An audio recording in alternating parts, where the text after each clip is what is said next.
মাননীয় প্রধানমন্ত্রী একবার বিদেশ থেকে সংযুক্ত ছিলেন গম খুনের উপরে যে বার্ষিক একটা অনুষ্ঠান হয় আন্তর্জাতিক গম বিরোধী দিবস, সেই দিবসে নিজেও গমের শিকার হিসাবে সেদিন খুবই আপ্লুত থাকি, আবেগে দুঃখ ভারাক্রান্ত থাকি। যারা গুম হয়েছেন কেউ কেউ ফিরে এসছেন, সেখানে বক্তব্য শোনা যায় তাদের। যারা আসেননি তাদের স্বজনদের বক্তব্য না শুনতে পারা যায়, না দেখতে পারা যায়। একটা বস্মের উপরে দাঁড়িয়ে আমরা রাষ্ট্রের দায়িত্ব পেয়েছি, জনগণ দিয়েছে। সেই ভস্মের মধ্যে কিছু নেই।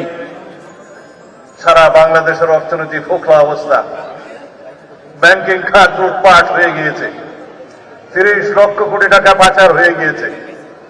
দাবি আমাদের অনেক, জাতির প্রত্যাশা অনেক, অ্যাসপিরেশন অনেক, স্কাই ইজ দ্য লিমিট।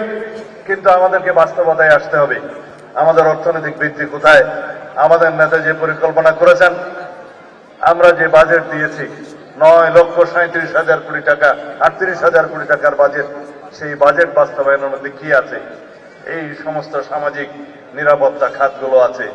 আমরা যে সমস্ত বিষয় অ্যাড্রেস করতে চাই, সেই বিষয়গুলো যদি আমরা বাস্তবায়ন করতে চাই, তাহলে আমাদের ঐক্যবদ্ধ থাকতে হবে। যেহেতু জুলাইয়ের উপরে কথা বলতে এসছি, কিছু পর্দার আড়ালের কথা আজকে অবমুক্ত করতে চাই। আমি, আমার নেতা জনাব তারেক রহমান, দুজনেই আমরা নির্বাসিত ছিলাম। আল্লাহ কি মহিমা, যদি আমরা নির্বাসিত না থাকতাম, হয়তো এই জুলাইয়ের মতো একটা অভ্যুত্থান সফলভাবে সমাপ্ত করা সম্ভব হতো না। এটাই হচ্ছে পর্দার অন্তরালের কথা। কোনদিন আমরা ঘুমাইনি। 24টা ঘন্টা কোঅর্ডিনেশন করে আমাদের নেতা কর্মীদেরকে বিভিন্নভাবে আমরা অর্গানাইজ করে এই জুলাই যোদ্ধাদের সম্মুখে রেখে অরাজনৈতিক পরিচয়ে এই আন্দোলনের একটা পর্যায় পর্যন্ত আমরা নিয়ে এসেছি। 3 তারিখ 4 তারিখে আমরা যখন নৈতিক সমর্থন প্রদান করি, তারপরের থেকে বিশ্ববিদ্যালয়ের শিক্ষকদের একটা আন্দোলন ছিল, সেখানে সমর্থন দিয়ে তারপরের থেকে যেদিন আমরা 16 জুলাই পর্যন্ত পৌঁছালাম, সেদিন আমার নেতা বলেছেন, দফা 1 দাবি 1, স্বৈরাচারের পদত্যাগ। অন্য কোনোভাবে এই সমস্যার সমাধান হবে না।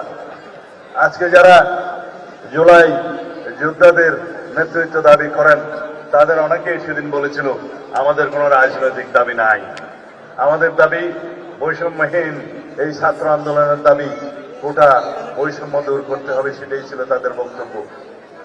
আমরা ধীরে ধীরে আমরা জানি স্বৈরাচারকে গদিতে রেখে বৈষম্যহীনতার বাংলাদেশ প্রতিষ্ঠা করা যাবে না। তাদেরকে আমরা বোঝাতে সক্ষম হয়েছি, কিন্তু তাদের সেই সাহস ছিল না।